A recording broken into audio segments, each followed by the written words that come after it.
Nakakasakalang katahimikan pero mas nakakasakit ang mga salitang binitawan niya. Sa pagkakataong akala ni Christine ay magiging simula na ng kanilang pagmamahalan, doon pa pala magsisimula ang pinakamabigat na pagsubok sa kanyang pagkatao. Isang gabing puno ng pagnanasa na uwi sa malamig na pagtanggi at malupit na akusasyon. Paano nga ba harapin ni Christine ang lalaking pilit siyang itinataboy? Gayong ang puso niya ay nakatali na sa sumpang hindi niya kayang putulin. Sa kabila ng hapdi, sa kabila ng pangmamaliit, mananatili bang nakayuko si Christine o ito na ang huling pagsubok na magtutulak sa kanya para tuluyan ng bumitaw? Samahan niyo ako sa isa na namang madamdamin at mapanakit na yugto ng ating kwento. Ito ang pagpapatuloy ng ating paglalakbay. Tara, simulan na natin. DJ, please. I tried. Itinukod ko ang mga kamay ko sa dibdib niya. Pilit siyang itinutulak. I'm willing to surrender, pero hindi ganito. Not like this. Sinikap ko ang mga tuwiran. Natatakot ako sa kahinatnan nito. Hindi ko alam kung matutuwa siya o kamumuhian niya ako lalo. Pero para siyang wala sa sarili. Amoy na amoy ko ang alak sa bunganga niya na humahalo sa mabango niyang hininga. Marahas niyang hinawakan ang magkabilang kamay ko. Napasinghap ako. Muli ako nakiusap. Please, DJ. Tumingin siya sa akin pero hindi malambot ang titig. Puno pa rin ng galit. Tatapusin natin ngayong gabi ang kanalindaan mo. Gusto mo ito, hindi ba? Anas niya. Kaya ka nagpapahilot-hilot kay Acer. Because you want this. Hindi ganun yun. Depensa ko. Totoo yung pulikat ko. Ngunit hindi siya nakinig. You really want this? Muli niyang sabi. Then, I'll give it to you. Huminto siya, nakatingin sa akin. Matigas ang panga. Tumingin ka sa akin habang inaangkin kita. He commanded harshly. Hindi ko na alam kung manlalaban pa ako. I decided it's useless to struggle. Gayong hindi sinasang-ayunan ng katawan ng isip ko. Look at me, Christine. Gusto ko nakatitig ka lang sa akin habang ginagawa ko to. Marahas niyang sabi tapos biglang isang malakas na tulak ang ginawa niya. Walang ingat kung hindi marahas sa kaibuturan ko. Ah! Napasigaw ako. Malakas, napaluhat parang gustong panawan ng malay. Hindi ko inaasahan ang ganong klaseng sakit. Bigla siyang napatigil sa paggalaw. Christine, sambit niya halos hindi siya humihinga. Unti-unti siyang umurong. Napatingin siya sa akin. His eyes widened. Shock written all over his face.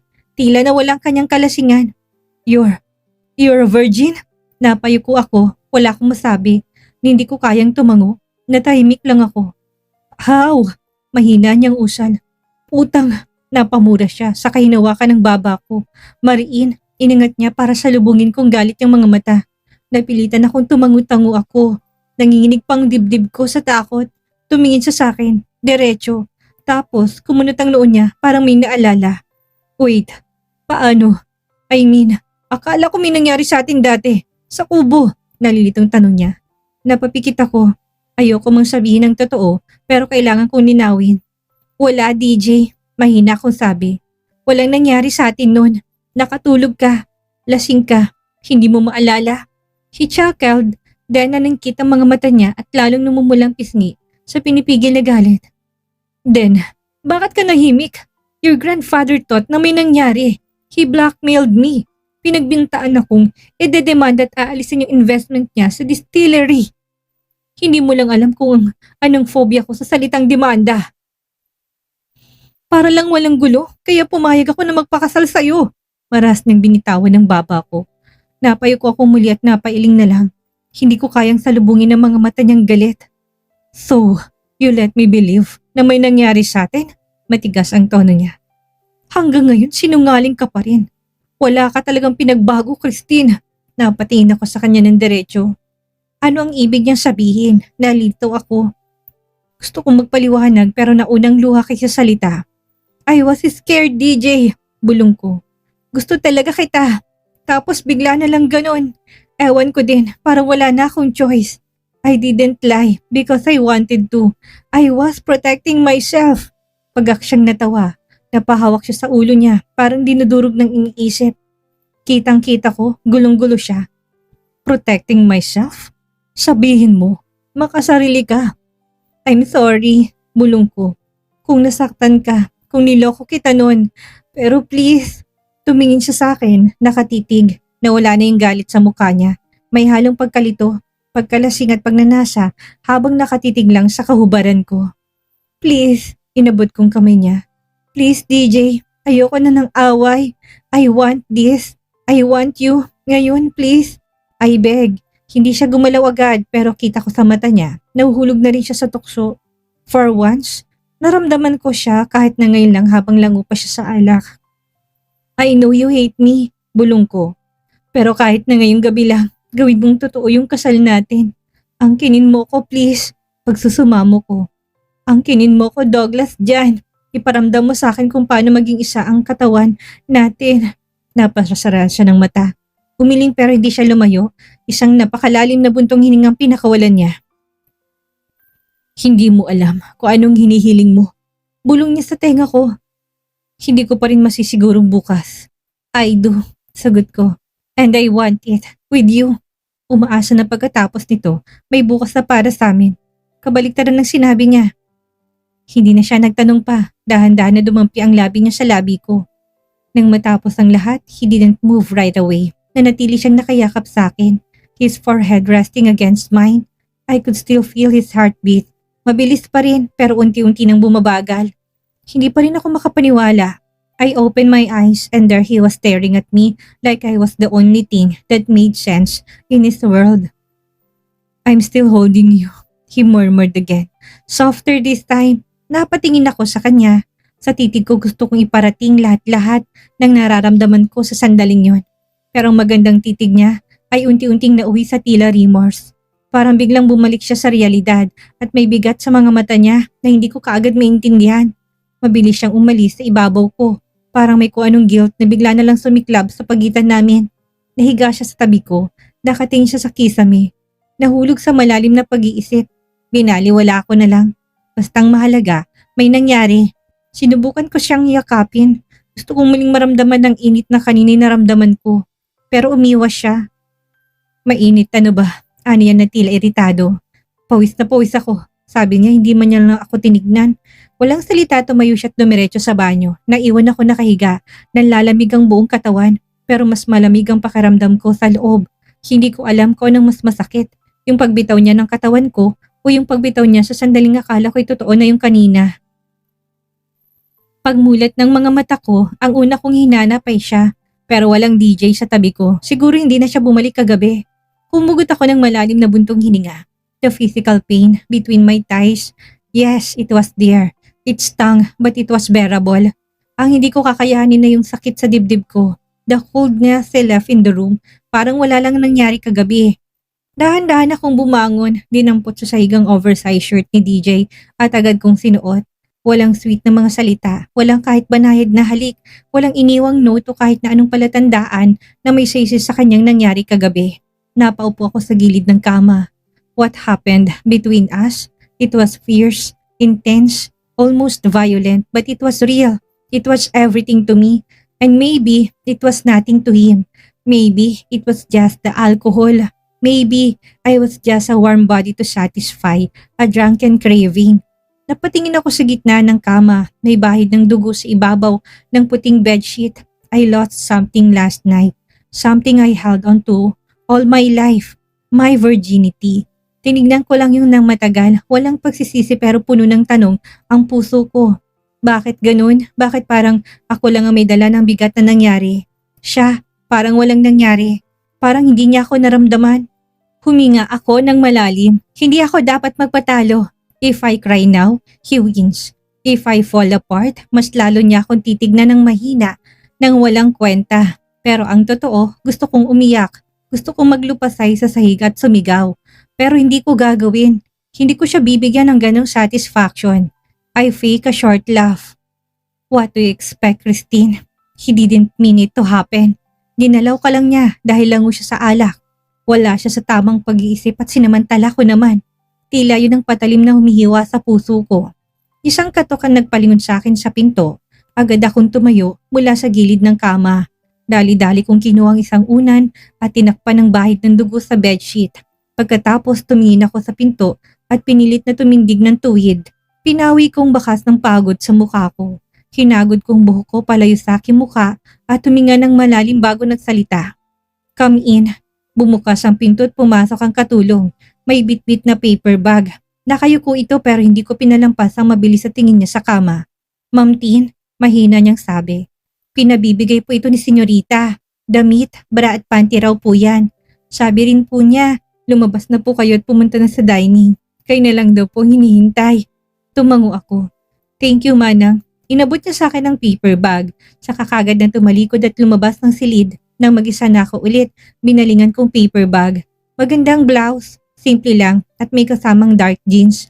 Pinatong ko sa gilid ang paper bag at isa-isang sinuot ang mga to. Nang matapos akong magsuot ng damit, humarap ako sa salamin at nagsusuklay ng buhok.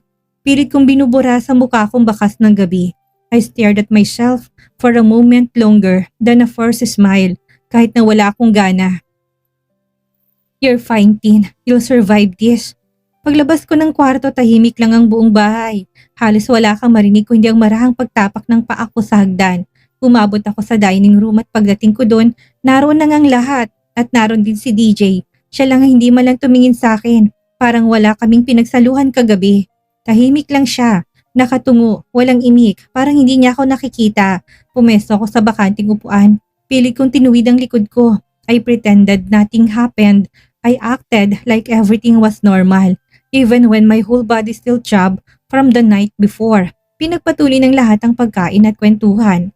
Tanging katahimikan ni DJ ang tila may sariling bigat sa ere. And somehow, his silence was louder than any insult he could throw at me.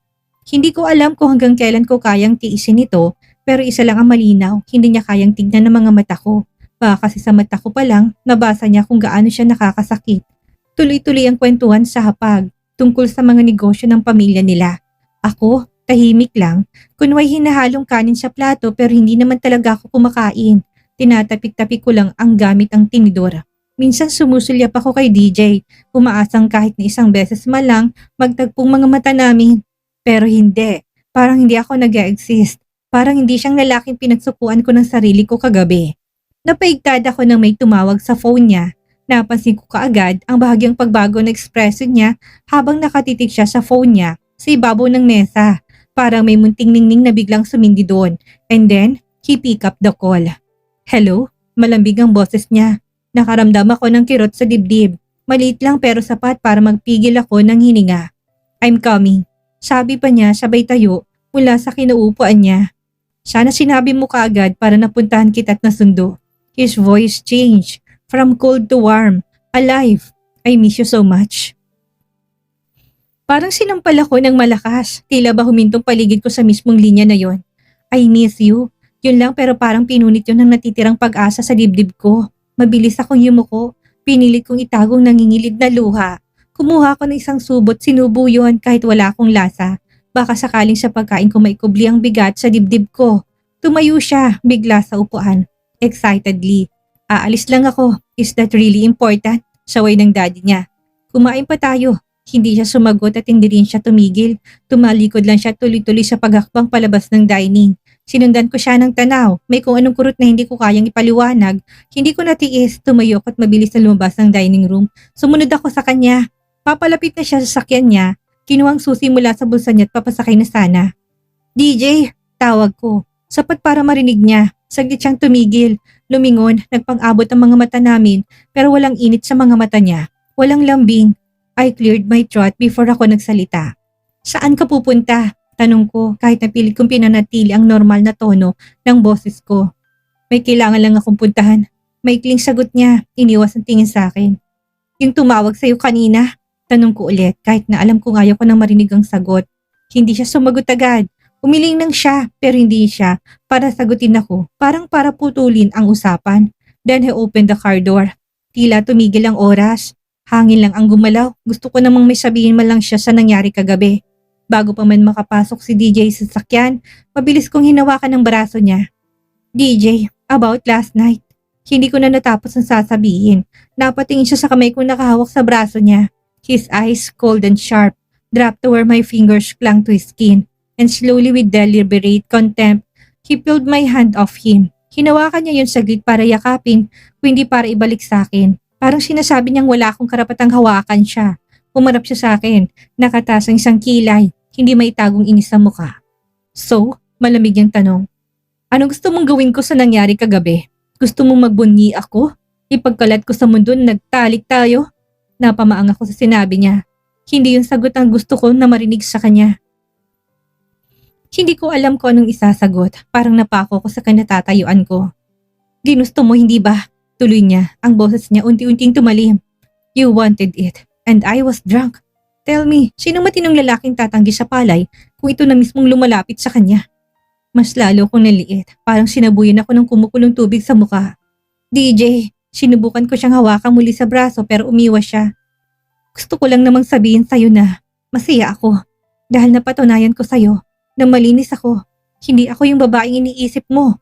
He chuckled, a bitter, almost mocking laugh. Then so what?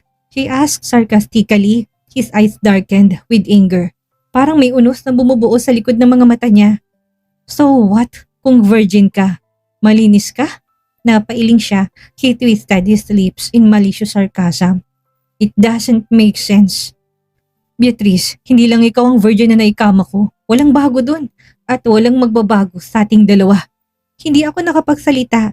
Parang hinihiwang puso ko at nag-init ang bawat sulok ng mga mata ko. Porket ba virgin ka? Mamahalin na kita? He asked in a chilling voice. He took a step closer. Kahit kailan hindi ko sinabi na ikaw ang tipo ko. Even before. At kung tutuusin, napakasinungaling mo. DJ, mahina akong sagot. Niloko mo ko. Mariin niyang sabi. Hinayaan mo maniwala yung lolo mo na may nangyari sa atin. Hindi mo malang inamin ang totoo. Hinayaan mo ulit silang paratangan ako. Baka nga sinadya mo pang iwan yung cellphone mo para makita nila yung video. Malupit niyang akusa. Confucius, I shook my head. DJ, hindi totoo yan. Sinasabi mo lang yan kasi ginawa mo na. Tumigil siya saglit, malalim ang hininga niya at parang nilulunok ang sariling galit. Mula noon, hanggang ngayon makasarili ka. He pointed at me, eyes filled with resentment. You only think of yourself, kahit na makasira ka ng reputasyon ng iba. Ika niya at basta malinis ang pangalan mo. Wala kang pakialam, likas na sa'yo manira ng buhay ng may buhay. Umiling ako at natutuliro sa mga sinasabi niya. I never meant to. Nagsisisi talaga ako. Putol niya. Kung bakit ko pa tinanggap ang trabaho maging personal doctor ng lolo mo. I should have said no. Sana hindi kita muling nakita. Nanigas ang katawan ko. Dahil sa tono niya parang sinasabi niyang sinusumpa niya ako. Sa isang mahabang sandali, isang napuput na titig ang binigay ni DJ sa akin bago siya muling nagsalita. Because every time I see you, the past comes back. All of it. The pain, the betrayal, lahat. Kahit nasabihin pa ng mga magulang ko na tapos na yon. I can't forget. I can't forgive. Lalo kong nalito. DJ, hindi kita maintindihan. He smiled bitterly. Of course you don't, sigaw niya. His eyes met mine, now burning with fury. You can't remember because you choose not to remember. You act like you're innocent, like you're the victim. But you're not. You never were. Tumulo ng mga luha ko, hindi ko siya naunawaan. DJ, hindi na siya sumagot pa. Pumasok na siya sa kanyang sasakyan at sinara ang pinto. Binuhay niyang makin at kagad itong pinaharurot palabas ng gate. Iniwan niya ako sa ilalim ng liwanag ng araw pero ang pakiramdam ko, parang binalot ako ng dilim. Napahawak ako sa ulo ko. Ano bang ginawa ko sa kanya para kamuian niya ako ng ganito? Isang malalim na buntong hiningang pinakawalan ko habang sinusundan ng tingin ng unti-unting paglayo ng sasakyan ni DJ. Para akong iniwan sa gitna ng kalsadang walang direksyon. Gulong-gulong utak ko, parang isang bagyong hindi ko maintindihan. Napaangat ang kamay ko at marang hinilot ang sentido ko. Masakit ang ulo ko, hindi sa pisikal na sakit kundi sa dami ng tanong na umiikot sa loob ng isipan ko na wala akong sagot. Bakit niya sinabing lahat ng yon? Bakit ganun siya magsalita? Hanggang sa may nagsalita sa likuran ko. Nauso ng sumuko kapag hindi na kaya. Napatigil ako saglit bago dahan-dahang lumingon. Si Dorina. Bakit mo ba siya mahal, Tin? Malumanin niyang tanong. Hindi ako kagad nakasagot. Tumingin lang ako sa kanya at saka unti-unting umiling. I don't know. Mahina akong sagot. Kahit ako hindi ko alam. Kahit anong pilit kong hanapin kung bakit hindi ko rin makita. Nakita kong pagguhit ng sakit sa mata ni Dorina.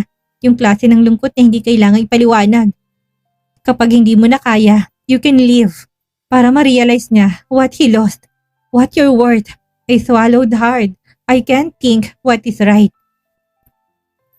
Kinausap na siya ni Dad kagabi tungkol sa'yo kaya siya pumasok sa kwarto ninyo para sana mag-usap kayo.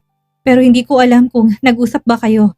Gusto kong sabihin na hindi kami nag-usap dahil sa halip na salita ibang bagay ang nangyari. Pero hindi ko kayang sabihin yun. Dorina, napating siya sa akin. Ano pa bang dapat kong gawin para mahalin niya ako? Hindi ko na natiis na walang itanong. I am not enough. Unti-unti nang namuong luha sa mata ko. I am not beautiful. I am a good person, right? Halos hindi na maintindihan ng boses ko sa pagigbi. May mga gabi na hindi ako makatulog. Umiiyak lang ako. Iniisip ko anong mali sa akin. Bakit hindi niya ako makita?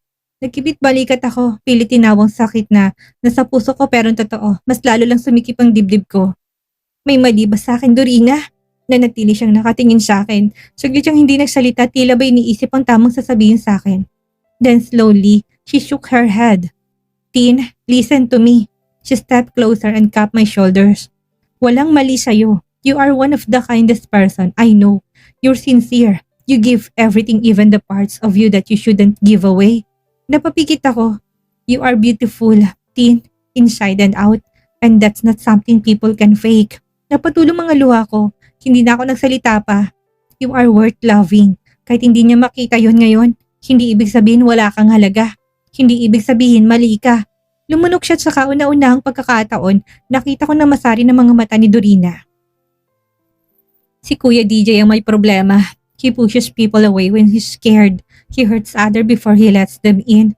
You gave him love and he gave you pain in returns. That's on him, not on you. Gusto kong maniwala. Gusto ko pero ang sakit pa rin. But why, Dorina? Napasingot ako. Bakit ganun? Why does it still hurt? Why do you still want him to love me even after everything? Yumuko si Dorina sa kako ni Yakap. Because you love him, right? Because you love him with your whole heart. But maybe it's time to love yourself more. Wala na akong nasagot. Umiyak na lang ako sa dibdib ni Dorina habang hinahaplos niyang likod ko. At sa gitna ng katahimikan, tanging tibok ng puso kong naririnig ko. Wasak, sugatan pero humihinga pa rin. Kumalas ako kay Dorina at pinunasan ng mga luha sa pisngi ko nang marinig kong hingiyapak papalapit. Napatingin ako sa direksyon nila. Nakita ko si Tita Sylvia na mabilis na lumapit sa anak niya. Anak, halika na. Balik na tayo sa loob. Anito sabay haplos sa buhok ko at marahang ngumiti. Huwag ka na mag-alala, Christine. Kakausapin namin ulit si DJ bago kami umalis. May aasikasuhin lang kaming mag-asawa sa Amerika pero hindi kami aalis na hindi naayos to. Hindi kami papayag na masaktan ka ng ganito. Napatitig ako sa kanya, naroon yung awa sa mga mata niya, yung klase ng tingin na kahit walang salitang sabihin, mararamdaman mong naintindihan ka niya. Thank you po ma, pero hindi na po ko babalik sa loob. Nagulat siya. Tin, uwi na lang po ako sa kapehan. Doon ko na lang po hintayin si DJ. Baka sabay siya uwi mamaya. Ramdam kong katahimikan nang biglang bumalot sa paligid. Parang lahat sila hindi alam kung anong sasabihin. Si Dorina nakayuko lang sa gilid. Si Tito Dexter lumapit mula sa lukuran at marahang tumango. Naunawaan ang desisyon ko. Sigurado ka ba, Iha? Tanong niya, tumango ako. Opo, nilingon ko silang lahat. Si Tita, si Tito, si Dorina. Mga pinsan niyang nakatayo sa likod nila. Ang lungkot lang isipin na sila pang nakakaunawa habang yung taong gusto ko lang sanang makaramdam ng ganito, siya pa yung walang pakialam. I could see it in their eyes. They knew something happened. Maybe not everything but enough to understand the pain behind my eyes. Enough to feel the weight of my silence. Walang nakapagsalita. Tila isang iniisip nilang lahat na ito na muna kailangan kong gawin. Kaya si Tito na rin ang nagsalita. Ihatid mo muna siya sa kapehan. Siguraduhin mong makakarating siya doon ng maayos, Oscar. Yes, Tito. Sagot ni Oscar sabay tanggap ng susi mula kay Tito. Akmang tatalikod na ako nang muling lumapit si Tita Sylvia. Kung may kailangan ka, anything, tawagan mo lang kami agad ha. Napilitan ako ngumiti kahit na sobrang hirap. Opo, salamat po. Habang naglalakad kami ni Oscar, papunta sa sakyan, pakiramdam ko nakasabit pa rin sa likod ko ang mga tingin nila. Mabibigat, malungkot, puno ng tanong na wala naman ako sagot. Pag upo ko sa loob ng sasakyan, hindi ko na napigilan ng sarili kong lumingon pabalik. Nandun pa rin sila, nakatingin sa akin. Tahimik at habang papalayo kami, parang naiwan sa harap ng gate yung bahagi ng sarili ko na gusto pa rin lumaban. Pero pagod na ako. Pagod na akong umasa sa taong hindi sigurado. Pagod na ako itanong sa sarili kung kulang pa ba ako. May mali ba sa akin? Ngayon sa kapehan na muna ako uuwi. Doon ko iiyak ang lahat ng sakit. Pagdating ko sa bahay, sobrang tahimik, wala man lang kahit na anong ingay. Tahimik ang buong paligid. Parang ang puso kong hindi na rin sigurado kung dapat pa bang umasa. Sa may pintuan pa lang, sinalubong na ako ni Manang Sita. Wala siyang sinabi kahit na ano. Tinignan niya lang ako at parang binabasa kung okay pa ba ako. Kung kakayanin ko pa ba. Gumiti ako kahit hindi naman galing sa puso. Manang, ipagluluto ko ng hapunan si DJ. Mahina akong sabi, pinilit kong gawing normal ang boses ko. Yung paborito niyang sinigang na bangus. Hindi kaagad sumagot si Manang, pero nakita kong pag-alangan sa mga mata niya. Walang kasiguraduhan kung uuwi si DJ mamaya. Ilang saglit lang tumango si Manang dahil alam niyang yun lang ang natitirang sandigan ko ngayon ng pag-asa, kahit na kaunti. Okay iha, sabi niya, halos pabulong.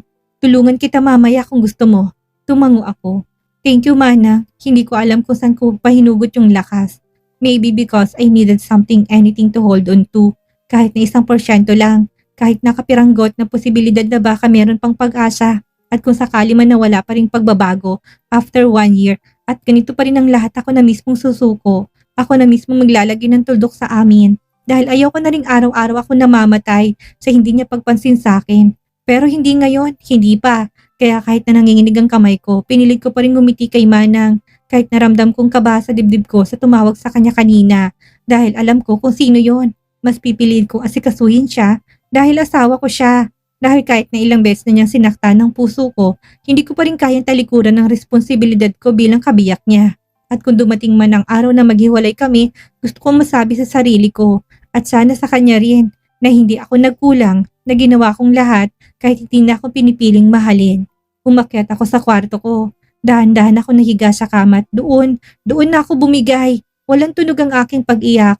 Basta kusang bumagsak ang mga luha ko. Para bang hinintay lang nilang makauwi ako bago sila magpakawala. Sa harap ng ibang tao, pilit ako nagpapakatatag pero hindi ko kaya kapag ako na lang mag-isa. Ang lungkot-lungkot. Inabot ko ang isang unan at niyakap ito, buong higpit, inisip kong siya. Parang kahit sa sandali lang, mahawakan ko man lang siya. Lord, mahina akong bulong habang nakapikit. Konting lakas lang po, sana bukas ako ng mahal niya. At sa gitna ng katahimikan, habang umiiyak pa rin ako, unti-unting pumikit ang mga mata ko. Hindi ko na alam kung kailan ako nakatulog. Bastang alam ko lang, pagmulat ko ulit ng mga mata ko, mamaya sana may sagot ng panalangin ko. At sana may isip niya kahit na minsan lang na may isang Christine na buong buo siyang minahal. Nakakapanlumoy, hindi ba? Ang masaktan ng taong inaasahan nating magbibigay ng ligaya at ang magmahal ng buong buo sa kabila ng paulit-ulit na pagtataboy. Kay Christine nakita natin kung gaano kahirap ang lumaban para sa isang taong hindi naman handang makipaglaban kasabay natin. Pero bago tayo maghiwalay ngayong araw, nais kong mag-iwan ng isang mahalagang aral. Ang pagmamahal ay dapat nagbibigay ng halaga, hindi nagbabawas ng dignidad. Totoong pagmamahal ay sakripisyo, pero hindi ibig sabihin nito ay kailangan nating hayaan na durugin ang ating sarili para lang makita tayo ng iba. Hindi porket mahal natin ang isang tao ay kailangan na nating lunukin ang lahat ng sakit at pangmamaliit. Tandaan ninyo, ang tunay na pag-ibig ay nagsisimula sa paggalang sa sarili. Kung hindi natin kayang mahalin ang ating sarili, paano natin naasahan na tunay na pahalagahan tayo ng iba? Hanggang sa muli nating pagkikita sa susunod na yugto. Huwag ninyo pong kakalimutang mag-like, mag-comment at mag-subscribe. Muli ako pong inyong narrator si Miss Maria. Hanggang sa susunod na kwentuhan.